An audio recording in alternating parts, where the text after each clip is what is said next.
বানাচ্ছি সয়াবিনের তরকারি। দেখো সয়াবিনটাকে সেদ্ধ করে রেখেছি, আর এখানে আলুটাও ভাজা হয়ে গেছে।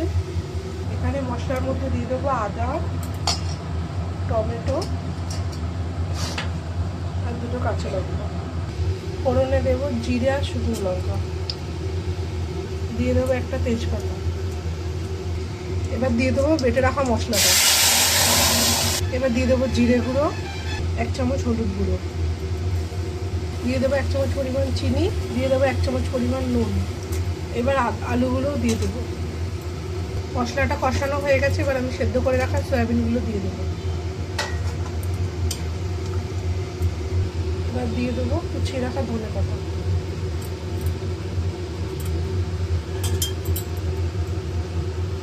দিয়ে দেবো গরম মশলা গুঁড়ো, দিয়ে দেবো 1 চামচ পরিমাণ ঘি।